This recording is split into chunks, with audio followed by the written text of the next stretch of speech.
Deputy CM सम्राट चौधरी की degree पर सवाल उठाकर प्रशांत किशोर अपने ही चक्रव्यूह में फंस गए हैं। क्या जनस्वराज एक नया राजनीतिक विकल्प है या सिर्फ सत्ता की एक चालाक कोशिश? और सबसे बड़ा सवाल, क्या भाजपा ने प्रशांत किशोर को घेरने के लिए बड़ा मास्टर स्ट्रोक चलाया है?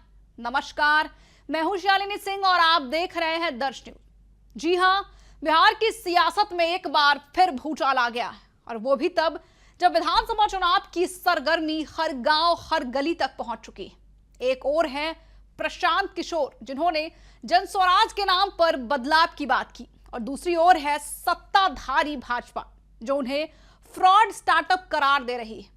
तो चलिए आपको बताते हैं कि शुरुआत हुई प्रशांत किशोर के उस बयान से, जिसमें उन्होंने बिहार के डिप्यूटी सीएम सम्राट चौधरी की डिग्री पर सवाल उठाया।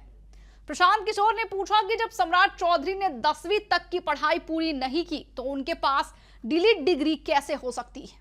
अब इस बयान ने मानो आग में घी डालने का काम कर दिया।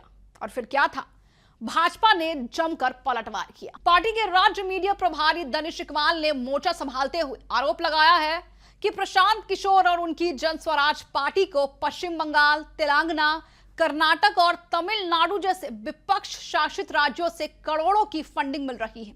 उन्होंने तो यह भी कहा है कि प्रशांत किशोर को सिर्फ बंगाल से ही 370 करोड़ रुपए आए हैं। भाजपा ने एक कदम आगे बढ़ते हुए जनस्वराज को धोखाधड़ी आधारित राजनीतिक स्टार्टअप बताया और दावा किया है कि किशोर ने बिहार की 243 विधानसभा सीटों पर टिकट की दावेदारी करने वालों से 50 करोड़ से अधिक वसूले, और ये सब कुछ शेल कंपनियों के जरिए किया जा रहा है, जिनमें उनके करीबी और पार्टी पदाधिकारी के रिश्तेदार भी शामिल हैं। अब प्रशांत किशोर पर सीधे आरोप है कि वो आरजेडी और महागठबंधन की परोक्ष मदद कर रहे हैं। सवाल उठ रहा है कि जब वो किसी पार्टी में नहीं है तो इतनी मोटी रकम विपक्षी राज्यों से कैसे आ रही है। भाजपा का कहना है कि प्रशांत किशोर अब बेनकाब हो चुके हैं और जनता उन्हें जल्द ही सबक सिखाएगी।